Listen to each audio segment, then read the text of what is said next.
Hi, this is Jerry Coates, the Tectosa from Rigetti High School. I am going to show you how to add an assignment to your Canvas course that includes Plato courseware. As you can see here, I am already inside of a Canvas course and I am on the assignments page. I'm going to create a new assignment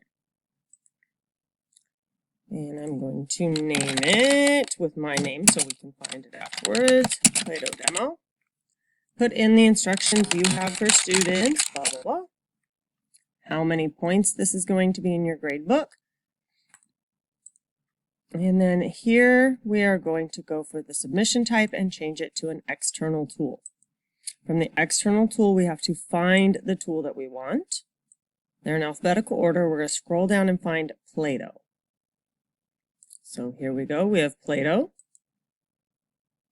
And then we click select. And this works best, and I believe it works only if you load in a new tab. With Plato, the attempts doesn't matter because it's recorded in their system. It depends on what type of activity you are asking students to do. If it is allowed to have multiple attempts in Plato, then they have multiple attempts, but the Canvas assignment doesn't regulate that. I'm unchecking this just because I'm doing a demo assignment. Now I'm going to click Save. We're going to come to the next screen, just like with all external tools, to do my next step. And I'm going to click Load in a new window. And it opens a new tab. And if you get this error, as I have, I'm going to close this, come back to this.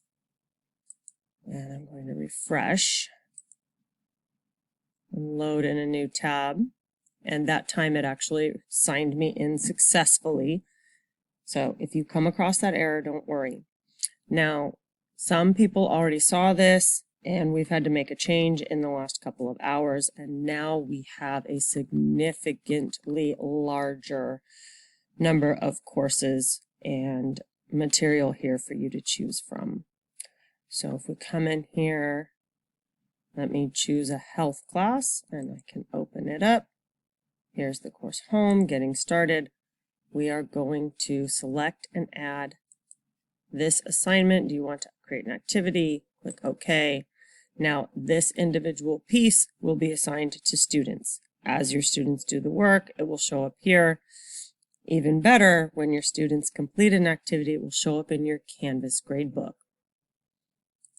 I'm going to go through this process one more time, create an entirely new assignment so you can see the process again along with some additional information. So new assignment,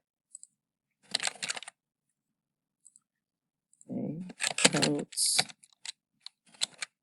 Plato 2, my instructions, I want it to be worth 10 points, and you will determine the points. You should know if you're assigning a pretest, activity, a mastery task. So this is going to be an external tool. I'm going to click Find and come down and find Plato and hit Select. Load in a new tool. Many of you will leave this box. I'm unchecking it just because I'm doing a demo. And save. I'm going to load it in a new window to solve my pieces. So as it's loading, I want to stick with the same course that I was doing before for this additional bit. Where'd it go? I was doing this. So I would recommend that each unit be part of a module. Okay, so you might have a module for Unit 1, Health, and then you can add each of the pieces as separate activities. So this would be an assignment. This would be an assignment. You can preview the activity prior to putting it in. Anything that has a select button, you can add to your student assignment, but each one has to be done separately. So like I said, Unit 1 would be a module with this activity, this activity, this activity. Each one of these is a separate assignment. And then create a module for Unit 2, and then inside of it, these would be the activities. So each one is a separate assignment. Okay, that's it. So let me go ahead and I will select one. Go ahead and hit select. Do you want to assign this? Yes. And that's the end of that. So if you have any questions, please don't hesitate. Send me an email at gcoates@smjuhsd.org, or you can always send an email to teamtosa@smjuhsd.org. Thank you. Bye-bye.